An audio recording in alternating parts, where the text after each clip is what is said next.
In this presentation, we're going to apply a credit or advance payment to an invoice. In other words, the scenario is a customer came into our store, put a down payment on a guitar that we're going to purchase and give to them at some future point in time. We recorded that down payment. Now we're going to complete the transaction, providing them with the guitar, creating an invoice. As we create the invoice, we're going to be applying that down payment to it. Here we go with Xero. Here we are in our Get Great Guitars dashboard. We're going to be opening up our major reports, those being the financial statements, going to the accounting dropdown, opening up the balance sheet. When that opens up, we will duplicate it, go into the tab up top, right-clicking on that tab up top and duplicating that tab. Going to go back to the tab to the left, do the same thing for the income statement, selecting the accounting dropdown, going on down to that income statement. We'll open that one up as well. Then I'm going to go to the tab up top and we're going to be duplicating the income statement. So I'm going to be right-clicking on the tab up top. We're going to duplicate the income statement. Going to go back on over to the balance sheet and adjust the date now. Going to go to the balance sheet over here. We're going to select the date. We're going to be in February now, so I'm going to be up in February 29th, and then update that report. Let's get the scenario of what we're doing back to the story. To do that, let's get our flow chart. This is in QuickBooks Desktop, but we're just looking at the scenario here. We're in the customer section. You'll recall the normal process for the customer section usually is to do the work first or at the same point in time. If we do the work first, we invoice the client, increasing the receivable, recording the revenue. Then we get a payment later. This time, however, we said that a customer came into the store. They wanted a particular guitar. We didn't have it, but we said we'd order it for them. But if we're going to go ahead and order it for them, we want to make sure that they're going to actually purchase it and finish the process. And therefore, we would like a down payment. And they said, okay. And they gave us a down payment. So now we basically got paid before we did the invoice, which is totally backwards. But that's okay because now we got the money and that's what we needed. So we put the money by depositing it into the system. Xero has a really nice system for us to do that. We deposited it into the system and still we're able to record a liability related to it because that's what it really is. We owe the money back or we owe the service or goods, in this case the guitar. Until we have done that, then it's a liability. So now we're going to say, okay, now we're going to complete the process. For whatever reason, we have the guitar available now. They can sell it to them. We're going to create the invoice related to it. So now we're going to make the invoice and we want to apply the credit to it. So let's take a look at what happens in a financial statement format of this then.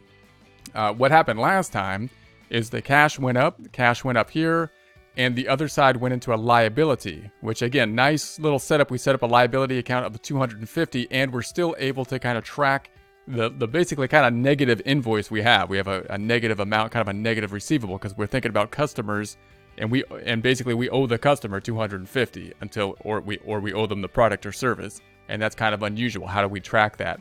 Well, we have it here, and in Xero, because we made it a little payment type form, I'm going to go back to the first tab.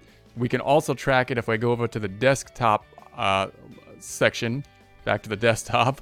And then I'm going to scroll down to the invoices and people owing you money. We're going to go into this area. Now, we didn't create an invoice yet, but it tracks it in this area for you, which is pretty neat. So then we're going to go down here and I'm going to say see all. So we want to see all of the transactions. So then it pulls up like all the transactions here. And then this invoice where it has this little PP means that there's a payment. As we can see here, there's a payment, but there's no related invoice for it. So it still kind of tracks it in that invoice section. And that basically means that this person, Anderson, has a credit or an overpayment, a deposit in essence, that we need to apply out in some way. It basically means, hey, we owe this person something, either the money back or more likely, we're going to process an invoice once the transaction is done. So now we're imagining for whatever reason we have the guitar, it's ready to go. We're now going to make the invoice related to the guitar. And if it's a guitar, we can imagine maybe we're putting the invoice on the guitar and shipping it out, having completed the process of the invoicing process. And so now we're going to create the invoice and apply this 250 to it. So let's do that. We're going to then go to the little plus button up top. Once again, we're going to make an invoice. Standard process in the creation of the invoice. The only thing new here is applying out that 250. We're going to be saying this is going to be going to Anderson. So it's going to be Anderson Guitars. And the date we're going to put on this is the 18th. So I'm going to be in the February 18th. And then we're going to go on down to the due date, February 18th. The due date, it should be March, I would think. So March 18th. So does that look right? That looks right. All right, now we're going to go down to the item. And we're going to give him the old Epiphone, or one of the ELP, Epiphone Les Paul guitar here. The Epiphone Les Paul for one of them, 500. And we have the 500 here. A sales tax is applied to it. Now note, at this point in time, we don't have the credit applied out, but if we say approved, I'm hoping that it's going to have a little pop-up that says, hey, there's a credit for Anderson that we would like to apply out to it. And let's see if that is indeed the case. So we're going to say approve. And then we get this little pop-up that says, hey, I'm paraphrasing here when I say, hey, for the computer, but it says, hey, Anderson Guitar has 250 in outstanding credit. Would you like to allocate credit to this invoice? And we're going to be like, yeah, thanks for letting me know. We're going to allocate that out. So we're going to allocate that. Pulls us up to this little PP screen. So there's our PP. There's the 250 credit. Now we could allocate just a portion of it. Maybe it's only like part of it we want to allocate. But for us, we want to allocate the full amount, which is probably typically the case. And so then we're going to allocate the credit. And so now if we go down to this thing, we're saying, yes, here's the invoice that we can provide to them. The full cost, including the sales tax, is that $547.50, but you already gave us $250, so now you owe us the $297.50, and this is what we can then send out or attach to the guitar so that it can go out, and then we would expect to receive that $297.50 as the rest of the payment. Now what's going to happen when we record this invoice? Same thing's going to happen recording the invoice in essence, you would think, right? What's going to happen?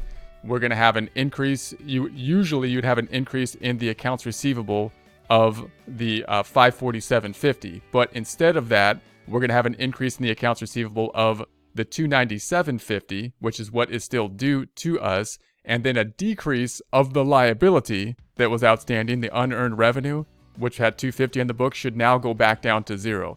That's kind of the confusing component. The rest of it should basically be the same. Sales is going to go up then by the $500, which is the amount we get to keep. Sales tax payable is going to go up by $47.50, a liability. Then the inventory is going to go down by whatever the cost is, which is going to be driven by the inventory item, which I think is $400 now. We sold a lot of these. You'd think I'd remember. I'm pretty sure it's $400. The other side is going to be cost of goods sold, the expense account going up for the cost of goods sold. Let's take a look at that and see if that is indeed what happens. Going over to the balance sheet, we're going to go ahead and refresh or update the screen. And then we're going to go down to the accounts receivable. So let's take a look at the receivable. And then we have the two transactions happening here. We got the full amount that went in here, and we can also see the credit applying out. So notice these two things are happening with the same receivable. So if I went into it, we'd see the actual invoice. I'm going to go in here, and then we see our invoice. All right, so then I'm going to go back, and I'm going to go back again and get back over to the balance sheet. Then I'm going to go to the income statement. The rest of it's basically the same kind of thing that we would expect with sales type of transactions. We expect to see merchandise sale happening. So if I go into the old merchandise sales account, the income should be increasing, not by the full amount, but because it's not including the sales tax, but only the amount we get to keep, which I think is $500 now with that Epiphone. So there it is, the Epiphone increasing by that $500. The difference between the two being the sales tax. So sales tax is going to be back over on the balance sheet. We owe that to the government. Makes us, take that, the state and the local government, all the local and state governments all ganging up on it. So we got the sales tax. That would be increasing here. And then the inventory would be going down. So if we go to the inventory asset up top, we got the inventory asset. We're going to go into that one. It should be decreasing by the cost of the inventory, which I believe was $400. Not actually on the invoice, that $400, but it's being driven by the invoice. So the invoice knows what the cost should be. So there it is, $400, decreasing the inventory. Going back up top, then the other side being the cost of goods sold. Cost of goods sold on the income statement, the expense of us consuming the inventory is going to be here in the cost of goods sold. That also for the $400 amount. So there we have that. Now, if we go back up to the balance sheet then, if I go back on over to the balance sheet, we know that the accounts receivable is going to be supported by the accounts receivable aging report. So let's take a look at that. Let's go back to the first tab to generate that report. Let's go to the accounting drop down. Let's go on down to the reports. We'll open up the reports. We're looking for the AR type of reports, which are under the sales section. We want to look at the accounts. Let's look at the aged receivable detail. Let's look at the detailed one as opposed to the summary one, because I'd like to see the detail related to my aged receivables and not just the summary report of them. We're going down here, and all we have left are the Jones and the Music Stuff Store, which adds up to the $1,267.35. If I go to the balance sheet, that should add up to what's in the accounts receivable, 1567.85. And if I jump back over here, it went back to January. That's why it doesn't tie out. So let me bring this out to February, and then it's going to work. Then it's going to work. So I'm going to update that. So now we have the 297.5 and the 1267.35. And if we were to pull out the trusty calculator and say 297.5 plus the 1267.35, that's going to be the 1564.85. Going back over here, just double check. That's the 1564.85. That makes sense. Okay, back over to this section.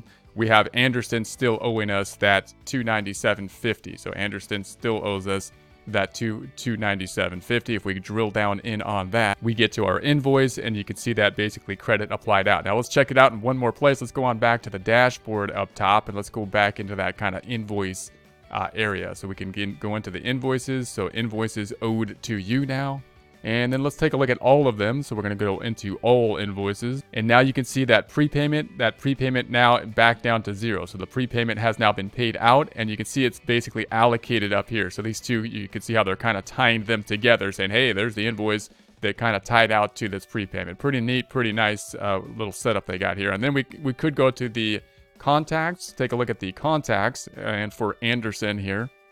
So I'm looking for Anderson, so I'm going to go into Anderson, still owing us the 297 within the contacts, basically within the customer section. You should find it here, and it should be in the customer section as well. This is going to be all contacts, including customers, as well as the vendors. And then we have the 297, which is awaiting the invoice actually paid. So here's the invoice related to it.